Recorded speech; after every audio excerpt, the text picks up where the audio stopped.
નમસ્કાર દર્શક મિત્રો, ડીએનટીવીના ન્યૂઝરૂમમાંથી હું હેતલ શાહ આપનું સ્વાગત કરું છું।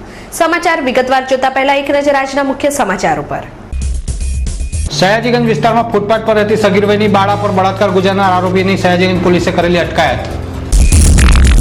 શાળા પ્રવેશોત્સવ અંતર્ગત શહેરના ગરીબ બાળકોને શિક્ષણ પ્રત્યે ઉજાગર કરવા સરકાર કટિબદ્ધ। શિક્ષણ સમિતિના ચેરમેન કેયુ રોકડિયા દ્વારા પ્રવેશોત્સવ વિશેની રજૂ કરાયેલી માહિતી। દિલ્હીથી છેતરપિંડીના કેસમાં 30 વર્ષ અગાઉ ભાગેલા આરોપીને સયાજીગંજ પોલીસ તેમજ સીબીઆઈ દ્વારા સંયુક્ત ઓપરેશન હાથ ધરી કરેલી અટકાયત। જોઈએ સમાચાર વિગતવાર। સયાજીગંજ વિસ્તારમાં ફૂટપાથ પર રહેતી સગીર વયની બાળા પર 4 માસથી બળાત્કાર ગુજારનાર આરોપીને સયાજીગંજ પોલીસે અટકાયત કરી વધુ તપાસ હાથ ધરી છે। બનાવની વિગતો અનુસાર શહેરના સયાજીગંજ વિસ્તારમાં જૂના એસટી બસ સ્ટોપ પાસે ફૂટપાથ પર રહેતી સગીર વયની બાળા પર નજીકમાં જ રહેતો રણજીત શિવચરણ શર્મા છેલ્લા 4 માસથી બળાત્કાર ગુજારતો હતો।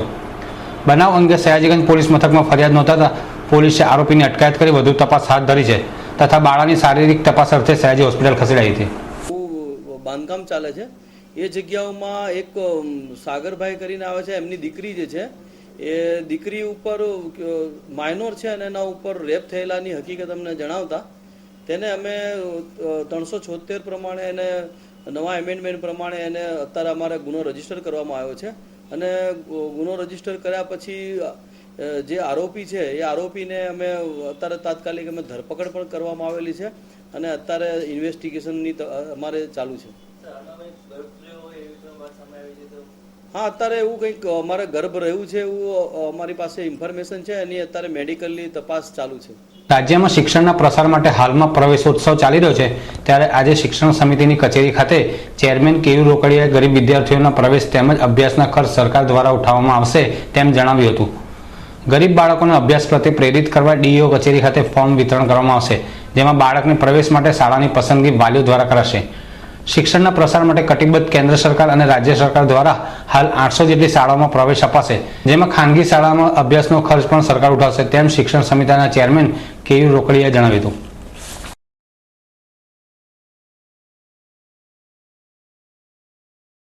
દિલ્હી પોલીસનો 30 વર્ષથી ફરાર આરોપીને આજે સીબીઆઈ અને સયાજીગંજ પોલીસે સંયુક્ત ઓપરેશન હાથ ધરી ઝડપી પાડ્યો હતો। બનાવની વિગતો અનુસાર દિલ્હી પોલીસમાં છેતરપિંડીના કેસમાં 30 વર્ષથી ફરાર આરોપી કમરુદ્દીન સોહરાબ વોરા એમએસ હોસ્ટેલ પાસે આવેલી અશરફ બિલ્ડિંગમાં રહેતો હોવાની બાતમીના આધારે આજે સીબીઆઈ અને સયાજીગંજ પોલીસે સંયુક્ત ઓપરેશન હાથ ધરી આરોપીને ઝડપી પાડી કાયદેસરની કાર્યવાહી હાથ ધરી।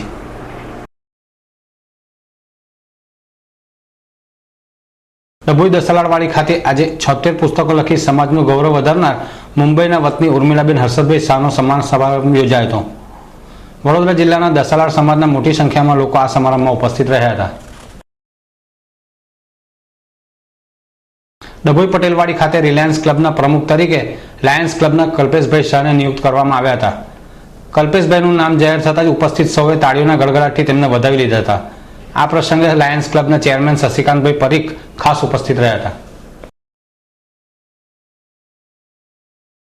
શહેરના માંજલપુર અલવાનાકા વિસ્તારમાં આવેલી ઝૂંપડપટ્ટી વિસ્તારમાં પાણીની સમસ્યાને લઈને પૂર્વ વિપક્ષી નેતા ચિન્નમ ગાંધી દ્વારા આંદોલનની ચીમકીને પગલે ધારાસભ્ય યોગેશ પટેલે આજે એક પત્રકાર પરિષદ યોજી હતી, જેમાં તેમણે માંજલપુર વિસ્તારમાં ચૂંટણી બાદ માત્ર 6 માસના ટૂંકા ગાળામાં 2100 જેટલા પાણીના કનેક્શનો નાખવામાં આવ્યા છે, પરંતુ પોતાનો રાજકીય રોટલો શેકવા પૂર્વ વિપક્ષી નેતા ચિન્નમ ગાંધી પ્રજાને ગેરમાર્ગે દોરી રહ્યા હોવાનો તેમણે આક્ષેપ કર્યો હતો।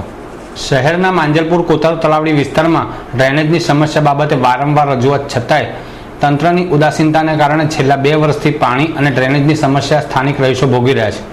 સ્થાનિક રહીશોની વારંવારની રજૂઆતો છતાંય ભાજપના સત્તાધીશો દ્વારા કામગીરી અટકાવી દેવાય છે।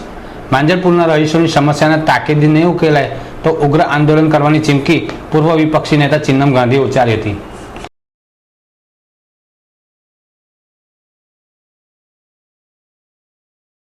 ચોમાસાના પ્રારંભે જ શહેરમાં મહાનગર સેવા સદનની કામગીરીની પોલ ખુલ્લી પડી ગઈ છે।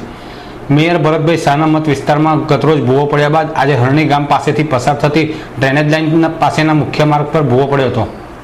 બનાવના પગલે સેવા સદનના નિંદ્રાધીન અધિકારીઓમાં દોડધામ મચી જવા પામી હતી।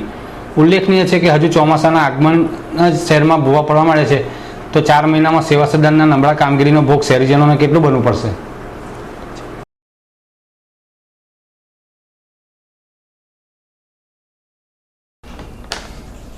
ફતેગંજ પોલીસ મથકમાં કેસ ચાલતો હોવા છતાંય પોલીસને ગુમરાહ કરી પાસપોર્ટ બનાવી વિદેશ ગમન કરી આવનાર આરોપીની ફતેગંજ પોલીસે અટકાયત કરી વધુ તપાસ હાથ ધરી છે.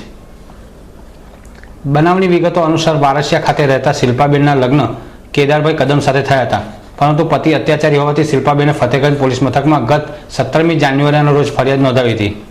કેદારભાઈએ ઇમિગ્રેશનમાં ખોટું પોલીસ ક્લિયરન્સ દર્શાવી વિદેશ ફરી આવ્યા હતા.